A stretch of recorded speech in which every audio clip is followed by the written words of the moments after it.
আবারও নিয়ে আসছি মুই একটা ছোট্ট ব্লগ। বন্ধুরা তোমরা সবাই দেখতে থাকো। তো আমার কাছত হয়েছিল একটা বান্নি মেলা, তো মোর বউ কইছিল একটা বান্নি মেলা স্নান করে আসি। তো আমরা সকাল সকাল চলে আসনো স্নান করবা।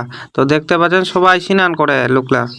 তো ফাইনালি আমার এখন স্নান হয়ে গেল, আমরা যাবো এখন গঙ্গা মায়ের পূজা দিবা। তো আমরা যাইতে যাইতে দেখি রে মেলা আয়নক স্নান করে। তো একটা দাদা ভাই কইল কি দিয়ে আইসো আমার টিনা আবির ন ধূপকাঠি ন সিন্দুর ন পূজা দিবার জন্য। তো আমরা এখন নিয়ে নিন তো এখন পূজা দিবার জন্য। তো এখন দেখে পান সবাই স্নান করে নোকলা। তো আমরা এখান গঙ্গা মায়ের এখানে না পূজা দিব। তো ধূপ সিন্দুর সবলাই নিন, ফুল টুল সবলাই নিন, আবির টাবির সবলাই নিন। তোমরা এখন পূজা দিব। তো তোমার দিদি ভাই তাই পূজা দেখ, তোমরা তাই গঙ্গা মায়ের দর্শন করি ন। তো তোমরা দেখা পাচ্ছেন গঙ্গা মায়ের পিছনে কত অনেক স্নান করে, তোমরা দেখাই পাচ্ছেন। তো দুটা দাদা ভাই আসি না ফের ফুল ওঠাচ্ছে না ফের বাতাসা ওঠাচ্ছে। তো আমরা কি করবে ফেরিলা, আমরা তো বুঝাই পাইনি। আমরা পূজা দিই তা আমরা পোষাতলা আমার নাই থাকবে দেখ ওঠাই না নিয়ে যায় দাদা ভাইলা পোষাতলা ওঠাও। আর তোমরা গঙ্গা মায়ের দর্শন করি ন। আর এইটুকুই মোর ব্লগ ছিল। যদি ভালো লাগে তো লাইক কমেন্ট শেয়ার করে দিবেন। ধন্যবাদ।